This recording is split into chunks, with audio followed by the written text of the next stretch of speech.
Greetings, people of the sky, and welcome!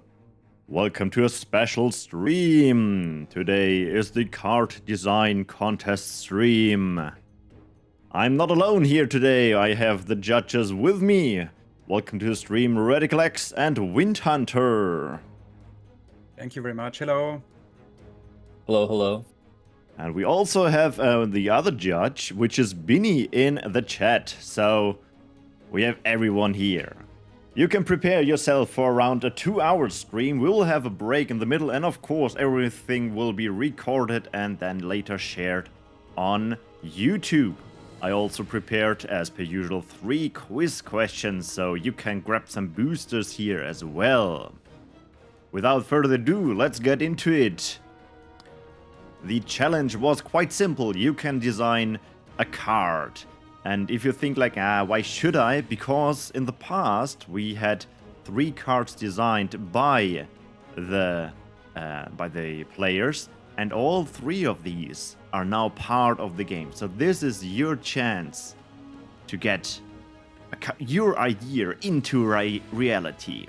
The rules were quite simple. You have to send in cards. You can send in a maximum of 2 cards. One could be a meme card. It had to be new cards, not a rework of existing ones. Units and buildings, of course, have to fit an existing model. We currently are not able to add new models. So, yeah, that is one limitation. We do not accept the Fire and Frost cards. And, yeah, then send a card based on the template. The template has had some must-have. First of all, we need a card name. Second of all, we need what color or faction it is and what tier. The third thing is, what type of card is it? Do we talk about a spell, a building, or a unit? It would be nice to have, of course, the power cost, the size if it's a unit, and of the counter type if it's a S counter, and so on. If the card has abilities, these are pretty much very important what the card can do. And the most important part is, behind Binny's chat, the explanation. So what is the card about? Why do you think this card needs to be part of Skylar's Reborn? There are also some nice to-haves, like the HP and damage numbers, but these in the end are probably things to change, like balance changes. Then there is the rarity and the charges, and if you are especially fancy, you can send in a artwork. But all of these are not just nice to have. You don't have to send them in. In the end, we had 3 tiers of prizes, or for winners. We had the platinum tier. These are the extremely good worked out cards that will be really considered to be part of the game. We had the gold rank, which are just lacking some significant part, like it's too niche, or it's not possible to implement that mechanic, or way too much resources would be needed. And the silver tier, which is kind of the gold, but more of these problematic things we cannot solve on the get-go. And there's the meme tier. The meme tier, I think it's, you know what you can expect there. It's not a card we will implement, but for a good lol, that is nice. A big thank you to, of course, the judges. I called them out already, but that is Binny, Radiclex, and Wind Hunter. They read through all these cards idea and ranked them. And of course to the organizing team of Metacross, Capo, and Majora. And while he is not aware he is on that slide, but big thank you also to Maze with his amazing card site SMJ, where people used to create the card before they send it in. They were pretty cool. And especially I want to shout out Capo. Without him, this event would not be possible. So send him some Spitfires in the chat. He was the one who did a lot of work for the organizing part.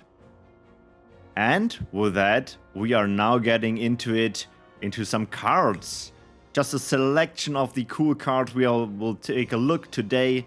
We had in total of 97 entries here. We'll look at 10 of them.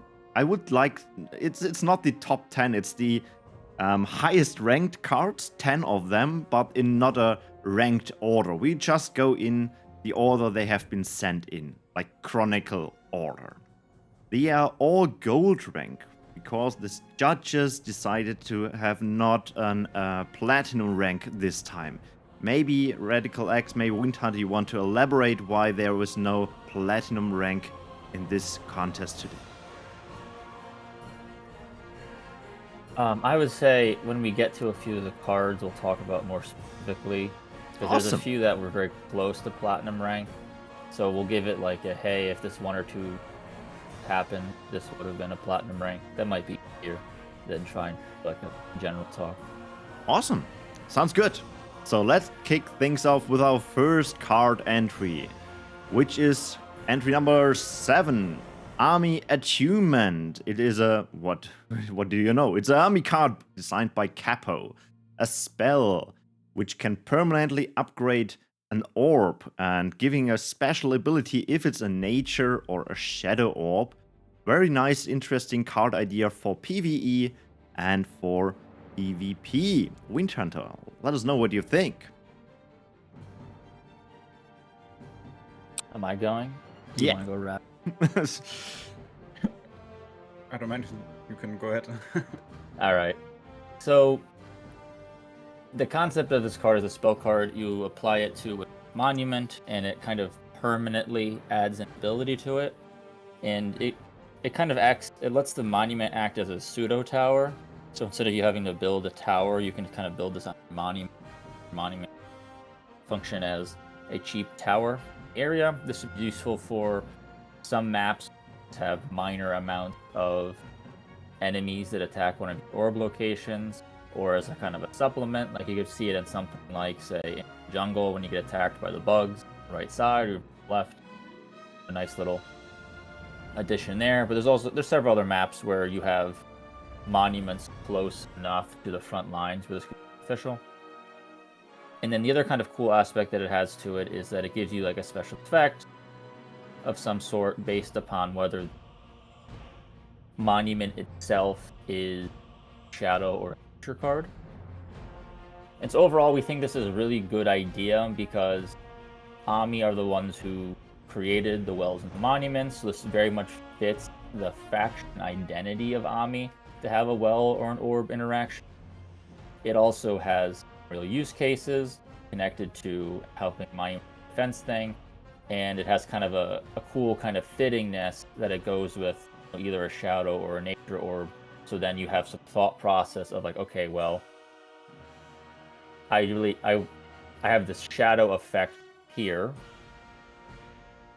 but I really need a nature effect. So maybe I'll switch up my deck. Maybe I'll go nature 1 first and shadow tier 2, or maybe I'll go shadow tier 1 and then 2, so I can figure out if I can get the right orb at the right place. So kind of good thing overall there. I would say, I guess one of the problems is kind of figuring out like what that looks like, or also I feel like this would be better as a kind of rework of Curse Orb than a card right now. But generally speaking, a very cool concept. I don't think exactly as written it would see implementation of the game. But I do think that a concept like this could definitely happen. Actually, there's a lot of kind of the cards we're talking about this point of time. Like, as entered, maybe we wouldn't call this a platinum entry, but the general concept is strong enough that it's something very similar to this, or something just an aspect of this could definitely become part of the game. So, great faction identity, great use case. A really cool interaction with orb mechanics. So I think very, very good, solid card entry. Yeah, I agree with the attacking power of the orb, like Heart of Trouble. The orb saved my life quite a lot of times. Radical, you want to add some more? I mean, I just agree with what was said already, and I think it is just important to mention that the most army proposals we got, they often had just like these a lot of proposals for healing effects, poison effects, and corpse interactions, which is mostly shadow and nature combination. But Amii itself is a distinct faction and not just part of the two splash factions. And I think the Amii proposals we will see within our top 10 list were the ones that understood this the best, and which is also why we are highlighting them.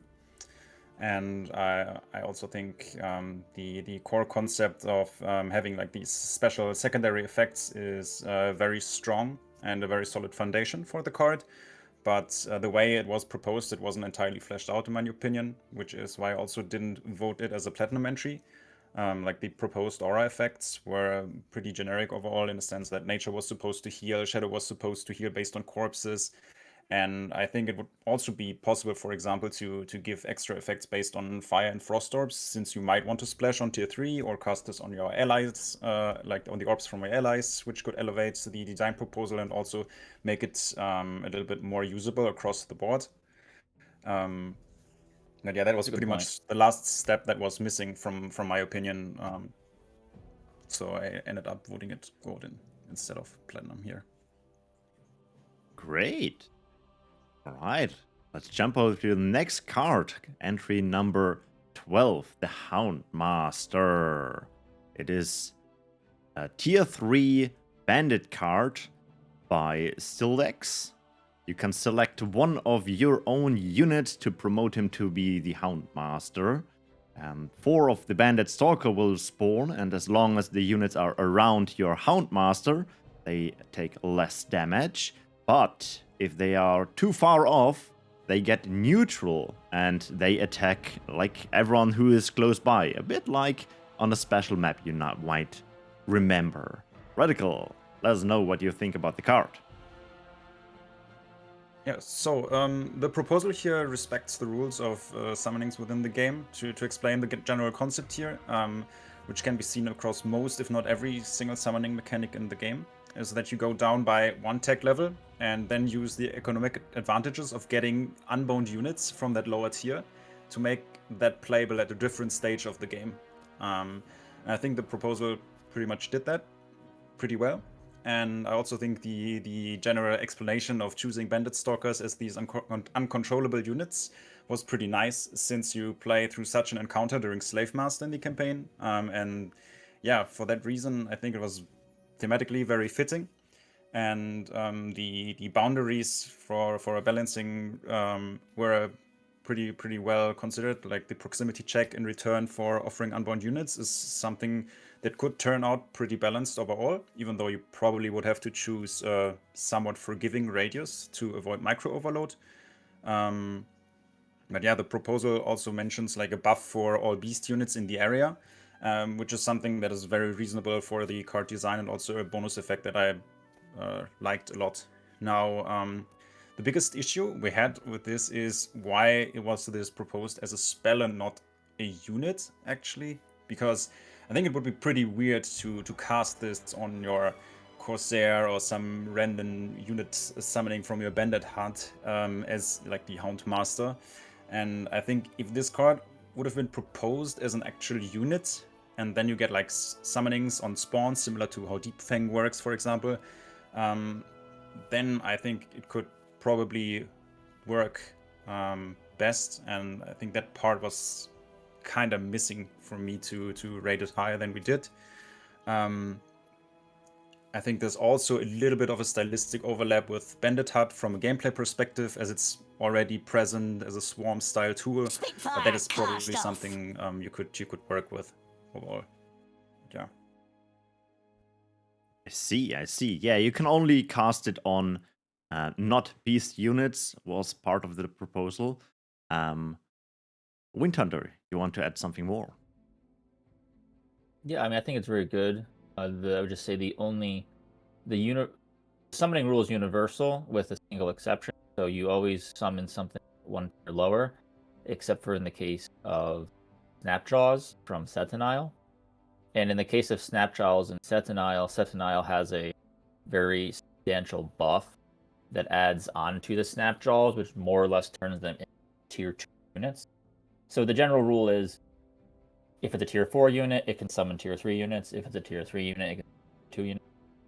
There were a few other proposals in the contest, which were actually pretty good proposals, but they didn't heed this rule. There was one proposal actually that summoned card 2 tiers above, but it did try really hard to actually balance the general. So it was very interesting. But I'd say it did very good there. I think it fits Bandit's identity really well. I liked how it tied in Slave Master. I agree with Radical in that if this had been a kind of one-time spawning thing similar to Fang, this would definitely have been a very solid unit idea. I think this kind of also... Yeah, but it doesn't fit as a spell. I appreciate that they tried to limit it by giving it the Fire Force treatment of there can only be one Hound Master at a time. But you'd have to have a lot more restrictions than that, because again, it'd be very weird to have like Corsairs, the Hound Master. I think you definitely could see a card like this happening. I think it fits the faction well. I do wonder, because, you know, the thing is, we have Bandit Hut, but I do think people like kind of spawn type cards like this. I do wonder if we could do that, because if we have some place for it still, because Bandit tier 3 right now is lacking. I would say Bandit Hut's a little overtuned, probably needs a slight nerf, but the other cards in Bandits are far too. This could add like a very interaction with that. I could even see us adding it maybe as a tier 4 unit, though Bandits tier 4 is already the best in the game. But who knows? I mean, eventually it's just fun to kind of continue to add more niches to each faction. But I think overall, really, really solid card design. I really enjoyed this. I think if it had been a unit, we would have been very close to giving it platinum here. Yeah, just I think really solid. Interesting, thank you. The chat is typing that your microphone is a bit cutting off, so maybe you have to adjust your sensibility. Yeah, and with that, first 2 cards, we are having our first quiz question. So, people in the chat, that is your chance now to win a nice quiz booster here on stream. For everyone who is the first time here, you have to send in your guesses in the Twitch chat with the command !Q and then a number and a name. So, there are 10 factions you could choose to design a card. And the quiz question I have for you today is: what faction was chosen the most and how many? So you have to send in something like !Q and then fire and then a number. Like, yeah, okay. Like Amii is not working, you need Amii and a number. Same for Bandit and so on. I see the first numbers coming in. That is great. You see how other people are doing it. Yeah, I would like to ask, of course, Windhunter and Radical to what they think, but they read all of the cards, so they kind of know the answer or have a good estimation. But after the countdown, you can tell me if you were surprised by the result, or did you expect it that? I was more surprised by the number 2 and the number 3. Okay.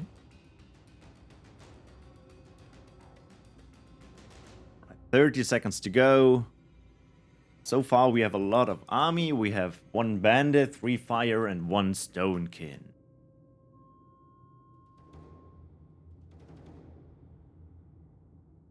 A long name.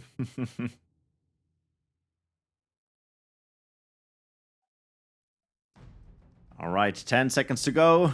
Last chance to add your number or change your number. Maybe you figured out, I'm missing Lost Souls or Neutral, and that's it. Time is over. So let's see who the winner is for this first question. The correct answer was Amii with 21 cards. So Carifax with 20 was the closest one. Congratulations. Second one was Frost, then Shadow, then Nature, then Lost Souls, and then the other factions. So you were surprised that the second was Frost and the third was Shadow. Especially kind of surprised about Shadow. I mean, I think last time around, maybe a third or even more of our entries were Amii. So the fact that it was Amii again, I think is unsurprising. Amii is definitely the faction that needs the most help. But I thought it was kind of fascinating that it was Frost and Shadow, and I think part of that might be to do with the fact that the next season is either going to be Frost or Shadow. So maybe people were anticipating and wanting to get their card ideas in and maybe released in time for the season. All right. Maybe it's just also connected to the fact that we had like a Fire and the Nature season ongoing. So these just received some new cards and updates quite recently. Yeah, just to fill out the rest of the 24 cards here on stream, the next was, after Lost Souls, the Fire with 9 cards, then came Bandit with 5, Neutral cards with 5, Stonekin 2, and Twilight with 2. So yeah, we are playing a lot of Twilight cards currently, and no card ideas for Twilight, maybe. We did a good job on the balancing for Twilight cards currently. That is good feedback. So the next card, entry number 25. It is the Amii Obelisk. Surprise what color that card might be.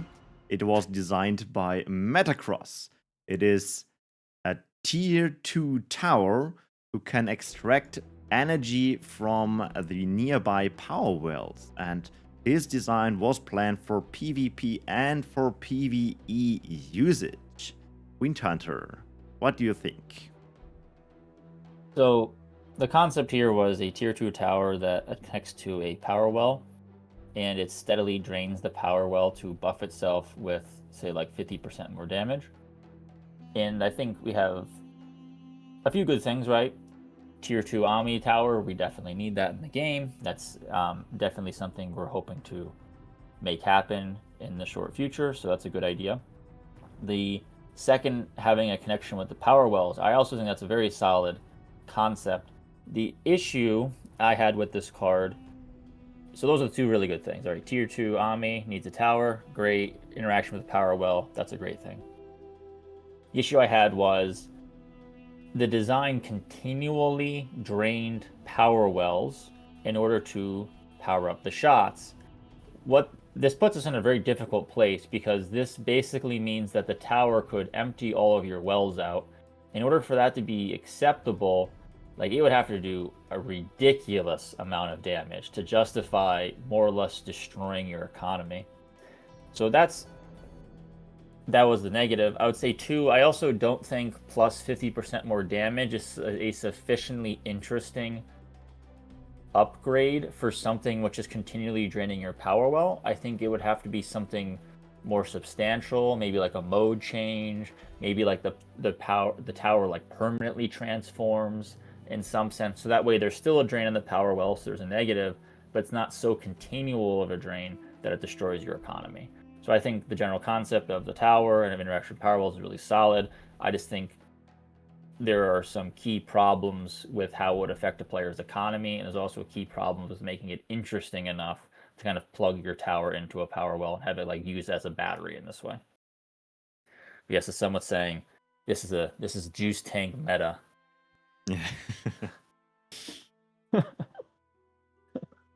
When we make juice tank a neutral card so that everybody can get more juice tanks. I know that's what people are asking for. It's coming soon. Juice tank on wheels, juice tank neutral card. Radical, something you want to add? Yeah, okay. Something I could add is like, I also just agree with what was said, and I think like the proposal overall was very solid, with many careful considerations that were made.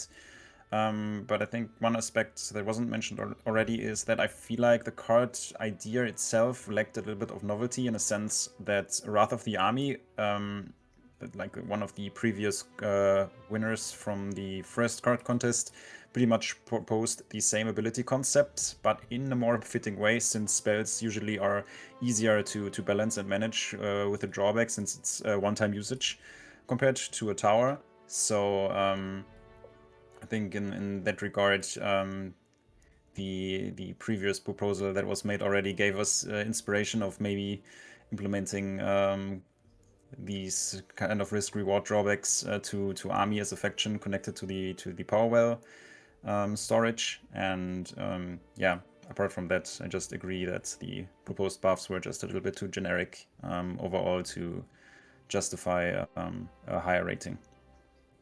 I see. And for PvP, 60 energy for a tower, you think that's interesting or bound too much? I think it just depends on how much how much is the tower capable of securing very important positions on the map, and then depending on how the tower attacks. Right now, I think just a normal attack was proposed. It's also important to consider whether this leads to very fun gameplay, like if you can just lock enemies away from very important positions for very little investments. The gameplay gets very stale. Like there are a lot of players that are not very happy when cannon towers start appearing on their maps. So you have to be very, very careful when considering tower-based strategies. I think the bandit tower is probably the one with the rapid construction or fast construction is the one that is coming the closest to like a viable tower playstyle, which is also reflected in its play rates, which is like probably the only tier 2 tower that is seen play occasionally. But yeah, difficult to I'm a little bit balance. skeptical. So yeah. Okay, thank you. Next card, I'm not sure if I'm qualified to talk about it. It's entry number 30. The green caster designed by a player called Ultralord. It's tier 3 nature card who can summon a poisonous flower field. And if a unit is inside the field, it will get slowed down. And if there are multiple units in there, they will trample the flower field faster and the effect will be slowed down. Radical. Maybe you can start for this one. Yeah, so first of all, good job for making it into our top 10 here. Yeah, I think Greencaster is like a unit I started liking more and more the longer I kept thinking about it. So effectively speaking, the unit offers AoE poison. So I think this is something that is very simple to make it viable in PvE. Since it synergizes incredibly well with Nature's crowd control spells as an area poison field. And thematically, it has its appeal since like a poison damage type unit doesn't really exist on tier 3. And the poisonous flower concept technically is also present in form of Forest Elder on tier 4, which is like a very good fit overall. I think I probably wouldn't want this to compete with like Swamp Drake and Deep Coil Worm as a splash card, since these are already quite powerful ranged alternatives. But for example, when looking at the actual pure cards in nature, there aren't too many very popular ones. Like Timeshifter Spirit and Abyssal Warder can be powerful at times, but they have rather niche application ranges. So the addition of like a ranged DPS tool that on top of that even synergizes with Nature's crowd control system could potentially function here. So I like the idea. I also like the proposal of using the Wrecker ability as like the animation for the cast. I think that could just work as a concept. So yeah, well done. Thank you. Windhunter, what did you think about the card? Yeah, I think it's the only entry who we knew who it was right from the beginning. True. Yeah, that was funny. I would say is to riff about a few things. This was the amount of entries that were poison was probably like 25 or 30. I think a third of the entries were poison. Okay. A lot of them were shadow nature cards. I don't want to say Amii because they weren't. It's the problem that Radical talked about. They were not really Amii proposals. They were kind of just the kind of combined of shadow and nature parts. This was one of the. There's one or two other good ones, and we gave those people kind of gold, so they'll know themselves. But there's that. The other thing was AOE plus slow. I think there was also 30 entries of AOE plus slow. I don't know if the player base is trying to tell us something about a desire for more AOE plus slow. I think this entry, this is another one of those entries that definitely could have been platinum. I think the problems for me were it should have been. I think it should be a pure card, not a splash card. I'm not sure. I don't think the slow movement field is needed because you already have plenty of other good crowd control like Oink, and especially if you could make it work with Oink so it didn't wake the people up from Oink, that'd be crazy. Like Sleep or Oink so it didn't wake them up. You could have Creeping Paralysis, you have Ensnaring Roots, and so you have these kind of really good options there. I also like that it's poison, so instead of you spamming a bunch of them, they kind of function as like a solid supporter. So I probably would say have it do an attack thing and then maybe also have a local buff radius. But I could definitely, I agree with Radical. The more I've thought about this card, the more I really liked this card. I like the general concept. I do think the Wrecker would be very fitting. We could make a Wrecker model, have it like overgrown with flowers, and turn it into a little flower pinwheel that you have here. And yeah, someone said a green caster deck or a throw. I 100% agree. I think this is one of those cards. I've struggled for a long time with good nature concepts. I've been on to add a lot more units and stuff to nature, and I've struggled here. And I definitely think next time we kind of come back around to nature, maybe in a season thing, I could definitely see a rendition of this card being added to the game.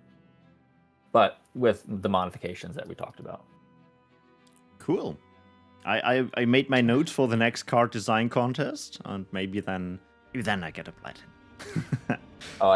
Yeah, I would say too, the whole, I think it's interesting trying to say the people in the flowers reduces their duration. I just don't think that's really possible given our current rules. Okay.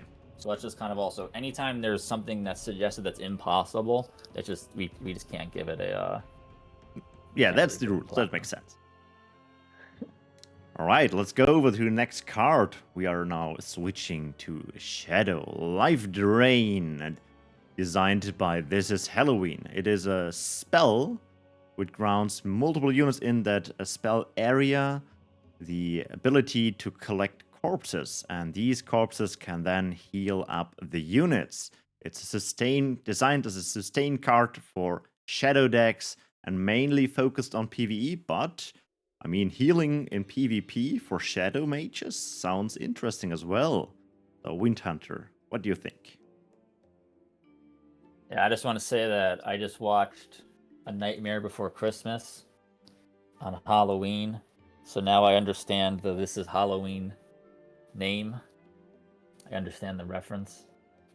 If someone hasn't seen Nightmare Before Christmas, they have a song that keeps singing This Is Halloween over and over and over again. I would say, all right, it's unrelated to the card. Also, can people hear me now? Am I still cutting off? Is it better? It's way better. It's way better. Yeah. Okay, it's awesome. Okay. Yeah, I think this is a card that properly diagnoses a problem in the game, which is that Tier 2 Shadow has no sustain in PvE, really. I mean, you can still use Soul Splicer, but it's just kind of very clunky, and you have all kinds of units that you want to have support for, and you don't just want to have to... Right now, you kind of just default to Phoenixes. So I appreciate anything that tries to respond to that problem. I also think that it uses corpses in a good way, kind of creating a AoE Ripper thing. I would say our problems... So I think it diagnoses a real problem. It tries to fill that niche with something that's very fitting to the faction, and so I approve of that. I would say we have two kind of problems with the card. The first one is we just don't know if the corpse thing can work because we don't know how it would interact with cards which already gather corpses. So we just don't know if it's possible. And two, I would just say it's just slightly not the approach we would take. We'll actually be announcing something soon, maybe in January, or if not, then maybe February. So of in the community updates, so maybe even in December, I'm not sure yet, of actually a card that's going to be filling this niche in tier 2 Shadow. And so I think this card properly diagnoses that there's something that needs to be done here, and I think they tried to do it in a good way. It's just we don't really know if the corpse thing is possible. And yeah, and the other, yeah, I have to say that. Okay, There's also a lot of corpse gathering mechanics in tier 2 Shadow already, and so yeah, I mean, you got corpse. People mentioned if you're gonna be corpse explosion, you got an army, you got harvester, you got shadow phoenix, and eventually you get too many corpse mechanics. And when there's too many corpse mechanics, you just can't. There's like kind of an anti synergy that starts forming, and so that itself is kind of somewhat problematic. Good point. Regularly, what do you think about the card? Yeah, I think we had 3, if not 4, proposals in total trying to address this particular issue. So this kind of shows that players are certainly interested in making like cards like Shadow Mage or maybe even Knight of Chaos more viable overall in Pure Shadow. And I totally agree. This is something that should be addressed eventually. And I think out of the proposals, this one had the best thematical fit. Yeah, I also think the considerations in regards to limitation of scalings were made. It also just mentions briefly how it could also fit pretty well with Cultist Masters on tier 3, which then also could produce corpses and then lead to more sustainable combats on that tier. And yeah, I think the approach overall is well thought through. But yeah, the potential anti-synergies are certainly a problem because, for example, if you play Shadow Mages right now as a defensive spell, you would want to use Undead Army, for example, and yeah, once your corpse is just getting soaked away, you don't get to summon your skeleton warriors, and then you lose more HP on your mages. So the regeneration would be negated. So that certainly is problematic. And sure, you could run Embalmer's Shrine, but at this point, you're probably over-investing compared to the strategic alternatives you have in Pure Shadow. Yeah, I think Tier 2 is just the faction that has the most corpse mechanics available for Shadow. So it's probably hard to realize this. But I think it's very important that like players are considering the need of a tool that allows Shadow to play sustained combat in PvE scenarios. And yeah, I think that was overall a very good approach to solving this. Yeah, also great that the players find the niches you already seeing and looking at them and getting input from them. Before we go into a break, we will have a look at one of our meme tier entries, which was Misconstruct. You might have seen the video. So, yeah. We all know that Construct's the best card in the game. Well, my submission for the new card design competition is Misconstruct. Same stats, same everything, just a girl. Yeah, didn't made it into a platinum tier, but made it into the meme tier. And with that, we go into a short intermission and we'll back in like 5 minutes. See you guys.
Alright, people.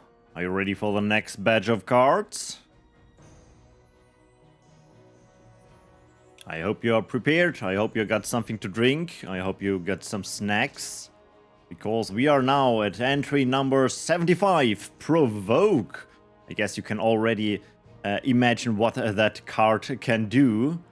It is the Frost Tier 2 card designed by Night Elf Palar. It is a spell you can cast on a unit of your own, which then taunts units around it, enemies around it. A nice synergy card for tanky units like Mountain Rowdy or other cards like Orbitor Frost, and can be useful in PvE and PvP. Radical, maybe you want to start on this one. Yeah, sure. So while reading this proposal, I immediately got that feeling like, yeah, this is a very suitable Frost tool, since single target taunting is a mechanic already present on Light Blades, so expanding to multi-target usage on a high attack level totally makes sense for me. It would also pair well with the tanky units, which you will find in Frost Splash decks. So when it comes down to thematical fit, I was immediately sold on the concept, like 100%. But the card has just that one single flaw, but it's a very substantial one. And it's that taunting alone as a mechanic is actually not that useful in PvE, since units already do have inbuilt aggro manipulation against NPC targets. You know, you can use unit proximity and also like attack commands to manage precisely which unit is about to get targeted. And like pulling units away is something that is also easily doable without using a taunt mechanic in PvE. And this really limits the usefulness of the spell it can have here, compared to whether you play against an actual human, where restricting unit control is absolutely massive. And yeah, as your main objective is also about destroying power wells and orbs, you can just redirect the focus towards low-value units very effectively. Combine this with the fact that taunting isn't like part of CC chain reductions. You get to play taunt into cold snap into taunt into cold snap for very cheap eternal AoE CC loops. So from a PvP perspective, I don't think players would really want to play against that by design. And for PvE, the current proposal lacks actual power. So I think in order to make this card work, it would have required some secondary effects for PvE to be useful, and also some countermeasures to make it like balanceable in PvP. But this part kinda ended up being missing, and this is why I couldn't give it platinum in the end. But overall, I still think it was a very good and solid proposal, and I liked it a lot. Good point. A splash card. You can use it in multiple things. Wind Hunter, you want to add something else? Yeah, I would just say I think I agree with everything Radical said. I think this would be better potentially as an ability on a unit, because then if you have it as an ability on a unit, you can have you have a lot more levers to balance how that works. You have a lot more ways to prevent it from being abusable. So I could definitely see this going on a kind of Frost tank unit in some future iteration, either like a pure Frost card or maybe a splash card. I mean, obviously we see it on Gregory has kind of a taunt like this. I definitely think this is a very fitting unit and ability. I just think the PvP problems are kind of somewhat substantial from a balancing perspective. But yeah, I could definitely see this as a unit ability for a fitting card in the future. So I think it's very fitting to the faction. I think it was well designed and thought through. It's just I have a feeling the person is not thinking about how abusable this is in PvP. And I notice a lot of people who don't play PvP, and this is fine, this is not an insult or anything like that, they don't realize that the things that are abusable in PvP are sometimes things you don't expect. Like, for example, the place where Treasure Wagon is most played is PvP. We had to like hotfix nerf the thing incredibly fast after we released it because of how abusable that ended up being. And that's not something that I think that average PvE player is gonna like look at and go, oh yeah, Treasure Wagon, that's a great PvP card. But actually it was an absurd PvP card. Another example of this, Stronghold. Stronghold had like, I mean, Radical, you might know it was like a 30+% usage rate or something like that. And people now like ban using Stronghold in 2v2 matches still, even after we nerfed it. So like our tectonic shift had like 10 times the play rate in PvP as it had in PvE. So you think, okay, oh, we designed Stronghold as a PvE card. We destroyed Tectonic Shift as a PvE card. Treasure Wagon's like this fun, goofy PvE card. No, they all end up being as PvP cards. So it's always just kind of a consideration that we have to be making as the developers to ensure that we're not going to destroy the PvP game mode, right? Unless it's like something that's substantially useful also in PvE. Yeah, I lost some of those matches against Tectonic Shift Stronghold as well. When you said about using it as ability for a unit, you mean it from the get-go for the unit, or like Infernal Chain, like still a spell you can cast to create an ability? I probably would mean something built in. Okay. Because if it was Infernal Chain, you still have the same problems. In fact, Infernal Chain treatment would probably make it even worse. Because you could put this on like 3 different Frost units, and then in PvE, PvP, it would just, you could just permanently like loop people around and make them run after your units. So you put this on like a semi-swift unit, like a Ice Fang Raptor or Irish Knight, and they're just gonna run after it. So there's problems there. Yeah, I see. Right, the next card is entry number 77, the Anchored Ship, a card design by Direct Connor. As you can see, it's a tier 2 Pure Frost 200 energy card, a flying unit that cannot move on tier 2, but on tier 3 it gets an ability to remove the anchor and set the sails. And the card will have a double days time, so it will stay longer in the days mode. Windhunter, what do you think about a card that a unit that cannot move? Yeah, so I'll just say this. I think this was my favorite entry in the entire card contest. So, yeah, for me, I really love this. I think this had really solid concept. I think there was a few problems, but I think this is a really solid concept. So the idea for me is, so it's an anchored ship. The ship can't move, so it functions as a tower in tier 2. And then once the player gets to tier 3, it turns into a flying unit.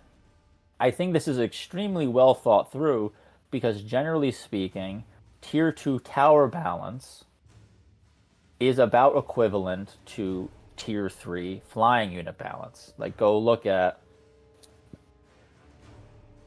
say like Cannon Tower and take its stats and look at a tier 3 flying unit, and it's actually very similar.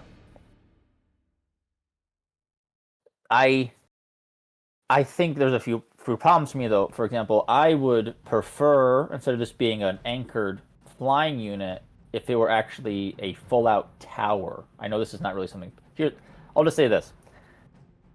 I think this card, once we gain the ability to change models, and once we gain the ability to make Fire Frost cards, I will almost surely turn this into a card. Like, this will almost surely be a card. But it will not be as this. It will be set up as a tower that you build, like a kind of like almost like a mountain, where the flying unit is put in at the top, and it just functions as a normal tower in tier 2. Then at tier 3, you can press a mode change button, and it disconnects from the mountain permanently and gets rid of it and becomes a flying unit. I think this would be not as much a Pure Frost entry, because Pure Frost already has a lot of towers. Frost in general has a lot of towers, and obviously we didn't allow people to submit Fire Frost cards. But I think this would be a phenomenal future Fire Frost card. I think this would be great as a full-out tower that just transitions model-wise into a flying ship. That would be absolutely superb. And if we are able to do that in the future, and I have very high hopes that we're getting very close to be able to do that, I'm hopeful that in not too distant future we can announce some kind of breakthrough, because we're getting very close to that. I could definitely 100% see this becoming a card as a tower that transitions into a flying unit in something like Fire Frost. I think it's a really, really cool entry. Very interesting. I think the person was scared to submit something like turning a tower into a unit since of the rules, but very interesting insight there. Radical, you want to add something to the unit? I think it was a very, very smart proposal overall, and I also think the effect was one of the most unique concepts that was submitted. So I also really, really liked it a lot. And I also do understand why it was proposed as a unit card that just gets the ability to move on tier 3. This obviously has like the problems that you wouldn't be able to combine it with the frost support cards, like the construction hut, for example, to reduce its costs effectively. So getting around this would obviously be very, very helpful in the future if we decide to make it into an actual card. But yeah, what I also really liked about this proposal is, aside from the very fitting idea that a tier 2 tower can scale into tier 3 unit value-wise, you also have like a very, very slot efficient card because it actually can do a lot of things within your faction, like a lot of different things, and have like this very multi-factorial usage. And this is something that I really liked about the card. Yeah, I probably think in terms of numbers, it's probably way too expensive, but yeah, that is something you could easily adjust. Yeah, balance. The idea with a double days time, is that something possible? Do you know about That's something just- like this?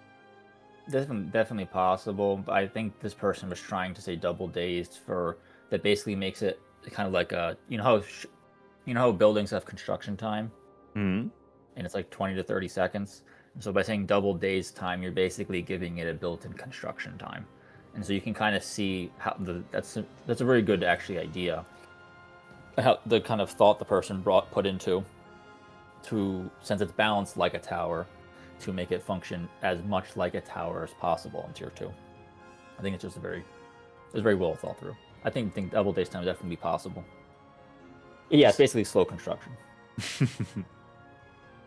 All right, with that, we are now going through the second quiz of today's stream. So get yourself ready for the next question. And I mean, it's obvious, we have 4 tiers in Battleforge. Tier 1, Tier 2, Tier 3, and Tier 4. And the question is, what was the most chosen tier of all 97 cards, and how many? You have to send an exclamation mark Q and then tier 1, tier 2, tier 3, tier 4, and then the amount of units you think, or cards, not units.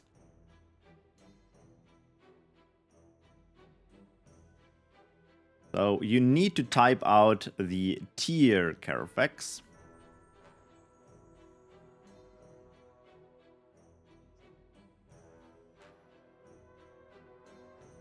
It is exclamation mark, tier 1, and then the number. You cannot type tier and a number, you have to type out the number 1 as a written form, like described on screen.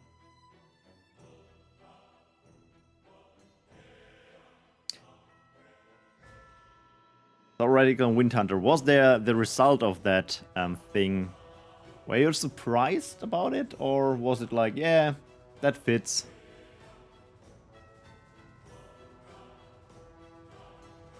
If you remember the result. I was a bit surprised. Okay. Yeah, I was a bit surprised. I would actually say it was expected. Okay.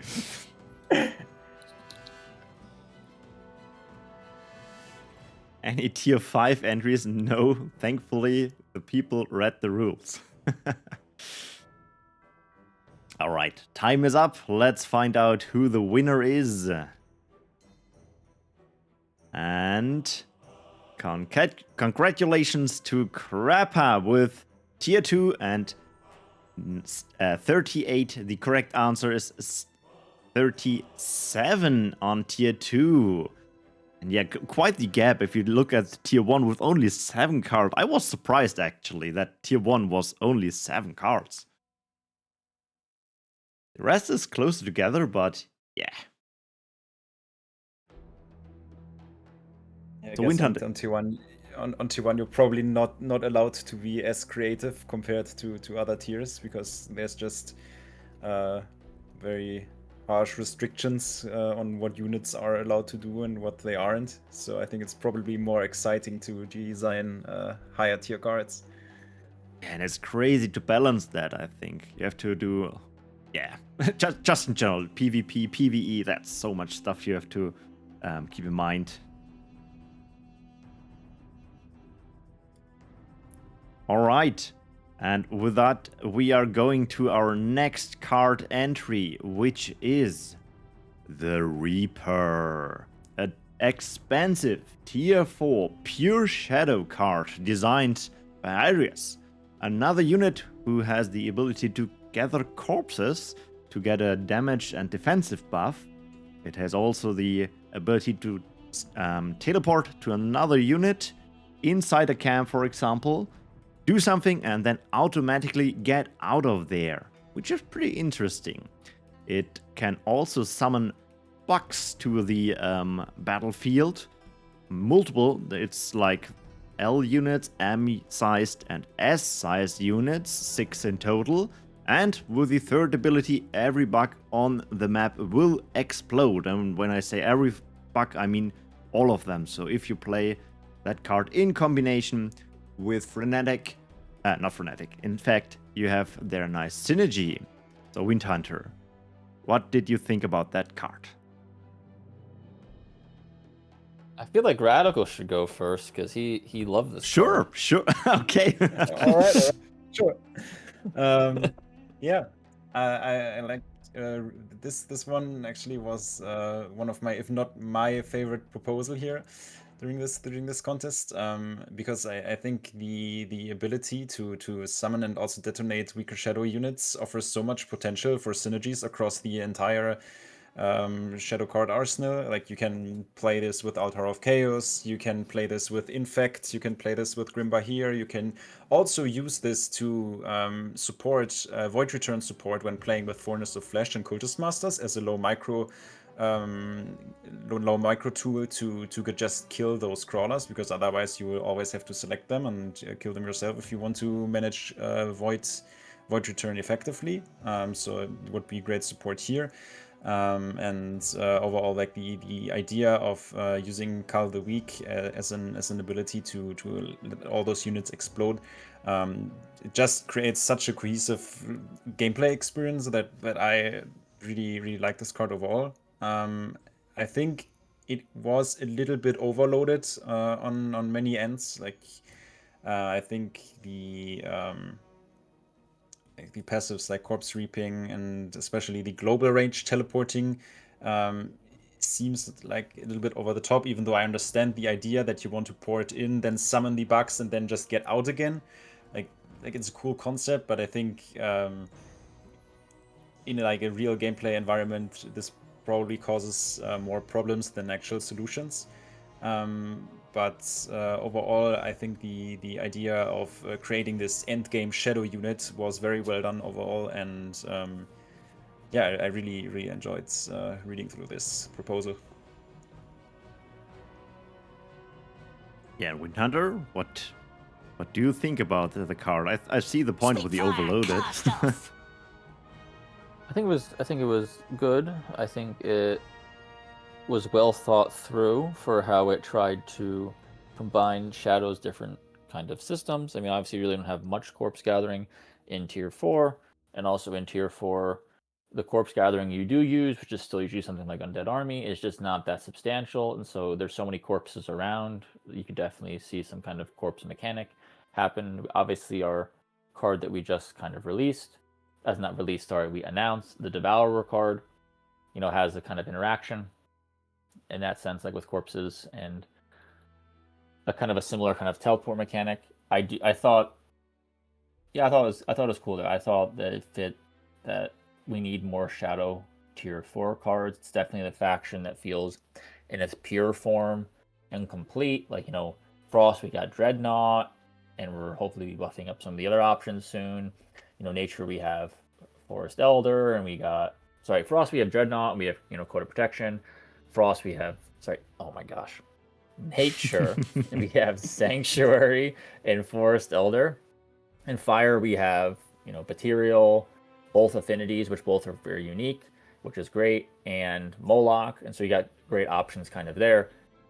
But Shadow, you're not really, because we have Shadow Worm, and Shadow Worm's okay, but we don't really want to buff Worm units too much due to the kind of the problems with Worm movement.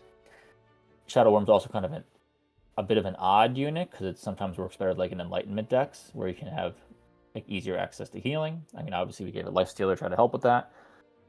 And then we also have Infernal Chain, but Infernal Chain needs a good target, right?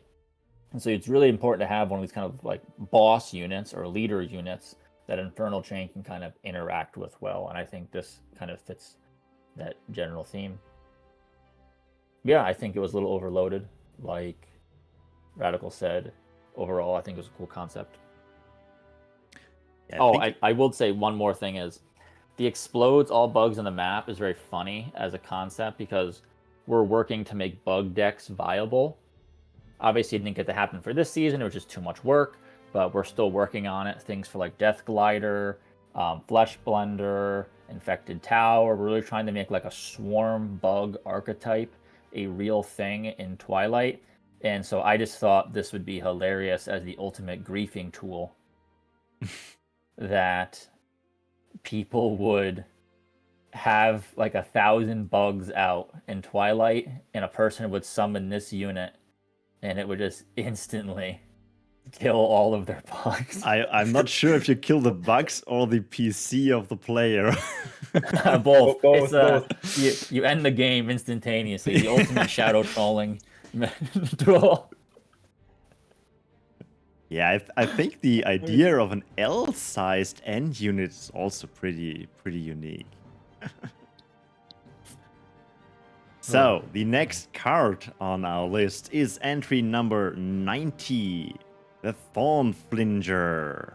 It is a nature tier 2 card designed by Endan. It is a mounted range unit, pretty unique, who can corrupt enemy units and buildings so they take more damage. And if they are in close combat, the unit will deal less damage. Radical, maybe you want to start. I can this time if you want, since you won last time. Yeah, okay. Yeah. True. Yeah, true. Go ahead. So, I think all of us kind of realize Nature Tier 2, similar to like Nature Tier 3, right? But Nature Tier 2 kind of has this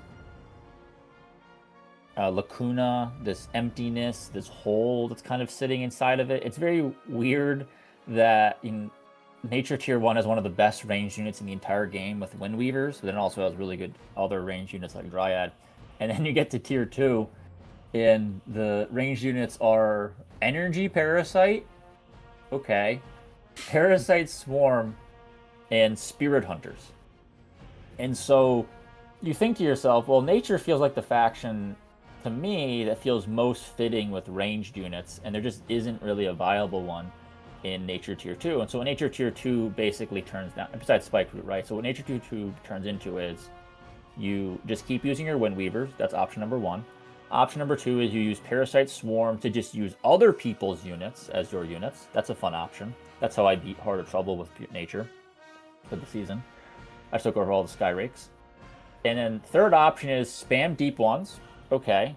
And fourth option is group together a ton of Spike Roots and do that. And those are all fine options, right? But none of them are good against air units.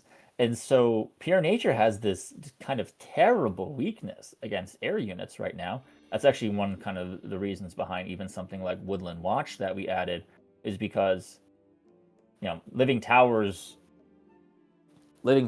can do a bunch of burst damage, but if they don't kill things right away, it can be highly kind of problematic. So this was, I think, a unit in general that recognizes that we kind of do need a good nature ranged unit, but we also need to give that ranged unit some kind of limitations. And so the fact that this suggestion basically here was using like the Nomad model, just like maybe changing the animal to look better, putting kind of like a nymph or kind of, Dryad kind of thing on the back of it, and having throw spears in the same way that Nomad kind of throws spears as an ability, but as a normal thing. I think that's very fitting. If we could make the goat maybe kind of look like here almost looks like it'd be like a mini forest elder. You have something kind of cool like that, like a cat or a jaguar. I think would be kind of cool. It'd also go really well with Amazon if we made it like a beast unit. So I think that's a really cool kind of concept. And I think that it tries to build in, okay, so if a person's in melee range, it loses efficiency. Okay, that helps instantly, right? Because now for PvP, you don't have as much of a problem of, if we just put a really strong range unit in for Nature Tier 2 PvP, this could be problematic because there's so much good CC. But if you make it so you can just get one unit nearby and they lose some amount of damage, there's now some level of counterplay there. So I really liked that. I thought the takes more damage is kind of whatever. I think it would be maybe even more interesting if the unit dealt more damage to units which were crowd controlled. That feels very kind of fitting. I don't know if that'd be too strong for PvP. I have to think about that more. But I think that would be kind of very fitting. I think Nature in general could definitely have cards which dealt more damage to crowd controlled units. That seems a very fitting. That's a very fitting Nature idea. And so I just think this did a really good job of, there's a problem in Nature Tier 2 with kind of ranged units. There's a problem with flying, like being able to counter flying units, but you want to be able to have something that works well with Nature CC, but also has a drawback. And I thought it just did a really good job of trying to think those things through. And I think that we as a team will definitely use this card idea as inspiration for us trying to fix the problem that I think this card so really well kind of points out. Yeah, the ranged Nature Tier 2 problem. I had that in the past as well. Radical, more stuff you want to add? Yeah, I mean, just to mention what might also be very interesting, because when we tracked like the play rates data during the, I think it was not Nature season, but it was when we introduced the Mana Wing achievement and just tracked what people were playing. You also could see that in order to fix the problem, you had like, just instead of using some of the actual tier 2 units, you had many players just stack Windweavers until tier 3. And just gameplay wise, that is a loop that we would like to break, and I think this unit offers a really good alternative to that. And I also think by making it as costly as proposed, for example, you can also easily get this like balanceable for PvP, for example, as you can like make its value higher when pairing the card with Breeding Grounds, for example, which is a lot of setup cost, but then you have like a large return once you invest a lot of power in those units. I also think the idea of increasing damage against crowd control targets is pretty fitting overall, and I also think that just in general the game actually lacks a true cavalry archer unit, which is usually a very common type in RTS games. But the card that comes closest on tier 2 gameplay wise would actually be Stormsinger as a ranged unit, which is also fast, but just stylistically and thematically this unit would be a great addition to tier 2 overall. So I really like this proposal here. Okay, yeah, when I read through that card in preparation, I was thinking, which model can attack air? But now that you said it, like, Nomad, yeah, obviously, Nomad can attack air with his ability. So, the next card is as our second meme card. Yeah? I just want to say one thing. The person, when they made this, even though this person jokes, it kind of looks like Aslan being ride by the Winter Witch. The actual suggestion from the person in the card was to use a burrower. to have her ride a burrower. Well, that would be cool, but probably currently not possible. Speaking of currently not possible, our second meme entry is a card called Death's Nightmare by Metacross. It is a flying melee unit with a squad size of 5 and an tier 1 hybrid orb with a card cost of 111.5 with the burrowing ability. I guess there's so much stuff in there which is not possible. What do you guys think? Is there something possible from these things? Well, more specifically, he said it has flying worm movement. And so everybody knows from the Wormlings fiasco, Wormlings, got changed into Scorchlings, that this is a flying worm movement. And so the concept is by having a squad of 5 and having it available at tier 1, you could desync everybody's game instantly. As soon as the game starts, you can start by desyncing it. And so I think that's the main key kind of joke idea going on here. Yeah, but maybe sending the Wormlings into the air was the solution we always searched for. So yeah, they can't be knocked. Yeah, they can't mess up the terrain if they're exactly. flying. But flying melee units is not possible. Oh, that's sad. It's not possible. You have to just give it. It has to be a range unit, which is a very small range, which makes it very awkward. Because then it can be disabled by like Mark of the Keeper. Oh, true. Yeah. Yeah. So that was one of the meme cards. Let's go back to some of the let's say real entries. That is card entry number 93, the Cathedral of Vane, designed by Ult, a tier 4 building for the Lost Souls faction. The attack can create an in-between room area where the enemies cannot attack and cannot be attacked. Yeah, so like a perma CC possible with that attack and an ability to create that in a area around the card. Who wants to start to tell us more about it? Okay, decide. yeah. Radical, let's go. I think I can go for this time. So yeah, for the Cathedral of Vale, I think the proposal has a very it just gives you the Lost Souls feeling, and I think it is a very good implementation of a tower that really fits the faction and has it just reflects the identity of it. And I also think using the in-between as a way to continuously crowd control units is also a very unique way of creating a powerful endgame fortress. I also think using it as a tier 4 card makes a lot of sense, considering permanently CCing has a lot of issues with, for example, spawn trapping. But at this tier, you can accept these things, and usually are at a state in the game where this doesn't cause as many problems as it would on lower tiers.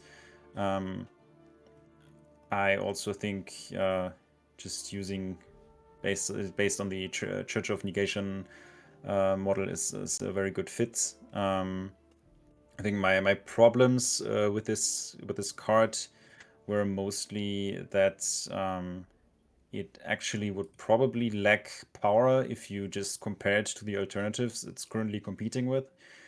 Worldbreaker Gun, just to mention one of the Double Frost cards that would be available at this tech level. So beyond the thematical fit that you have for getting an actual Lost Souls tower, I think it is very hard to justify this proposal as an actual card introduction. I mean, even for the Gate of Akelos, I think we will probably need to buff the card a little bit more to make sure it sees like a substantial play rate, and that is already like a tier 3 Lost Souls structure here. So getting something viable and played on tier 4 is usually quite difficult. I see. Yeah, the Worldbreak Gun is quite strong, and it has the same 2 Frost. Winterlo, what is your opinion? Yeah, I think. I don't think Lost Souls needs a tier 4 defense, though I do appreciate that players kind of want to be able to play the hybrid faction from tier 2 onwards. So they want to be able to use, a Lost Souls tower in tier 2, a Lost Souls tower in tier 3, a Lost Souls tower in tier 4. And so I can appreciate that idea. I think it's definitely there. I think eventually we will kind of flesh out every tier to have a kind of tower for that faction, so that because our goal is to allow people to play the hybrid factions the whole way up, and also we want to make them viable. People can probably tell from a few of the seasonal challenges is that even something like Twilight, if you're only using Twilight cards, can be kind of problematic. We're definitely going to change that for next season and allow more spell cards from so if for example, if we were to do another Twilight one, you'd be able to use both fire and nature spell cards going forward. But yeah, I think people want to find this niche. I think this does really well. There was another tier 4 Lost Fortress, which was also pretty good. This was, I think, was slightly better. So whoever made the other tier 4 Lost Fortress, and we also appreciated your entry. And I think I think the model use of Church of Negation is really solid, like Radical said. I think the idea of trying to make the in-between is cool and fitting thematically, but also it would allow you to permanently block waves. That's less of a problem in tier 4.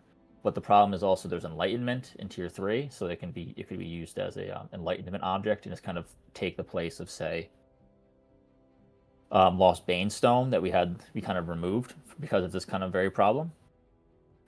So I think generally overall it fits the faction design really well, though the idea of permanently CCing a unit so you can spawn trap it is kind of somewhat problematic. It's also just a bit low priority for us to add a tier 4 Lost Souls kind of fortress, but I definitely think that using the Church of Negation model would be very fitting, and that when we eventually do add a card like this, I think it's very possible that something close to Church of Negation might be what we use.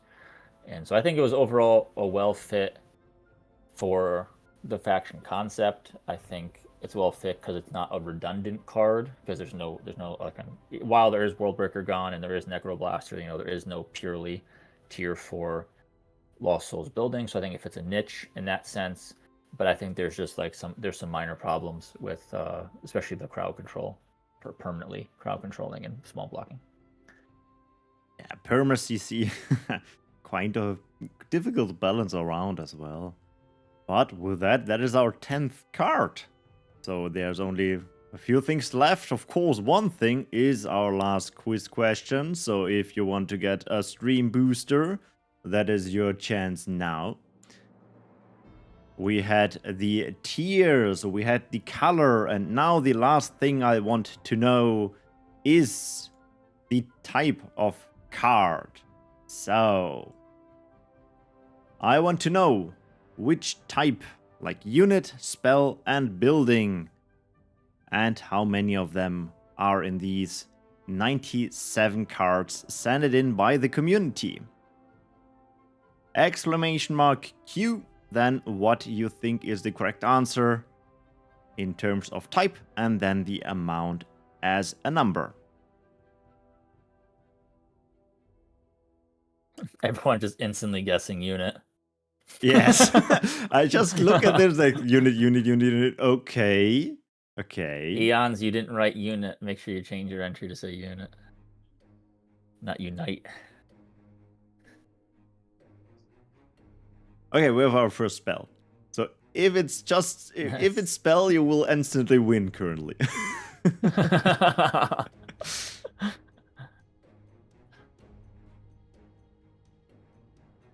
So you two, were you surprised by the answer of the question? No. Probably not. No, Okay. there's nothing surprising about it whatsoever. I see. 20 seconds to go.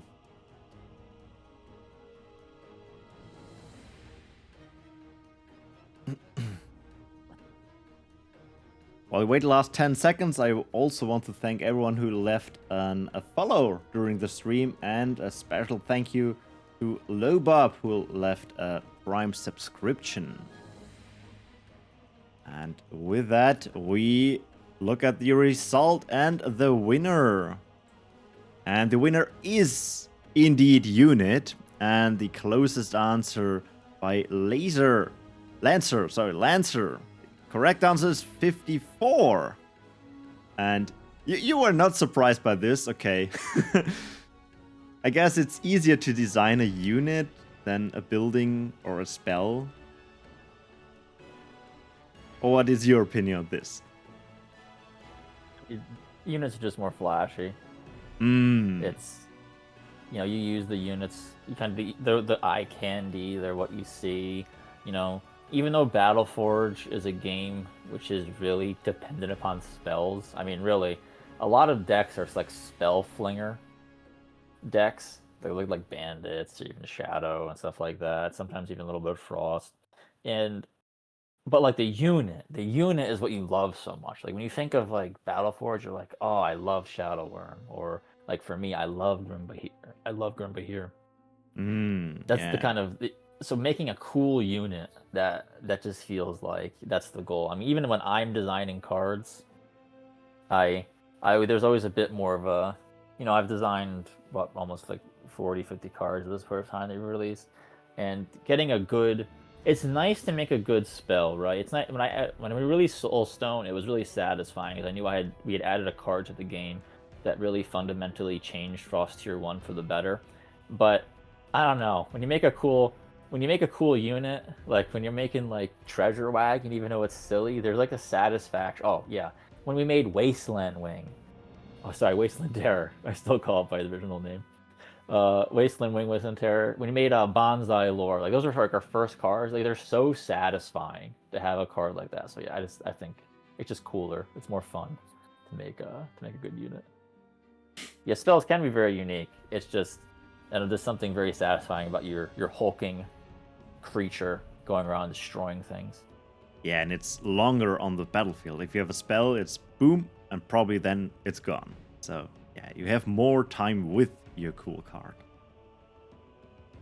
Yeah, but with that, we are at the end of the stream. Don't forget, we have 2 events currently going on. The thrilling epic action mission and the Tomb Tournament number 4. You can find every information in the forum, and Capo already posted in the chat that the result of today's stream or of that event, the card contest, is also now live. You can find every information in the forum.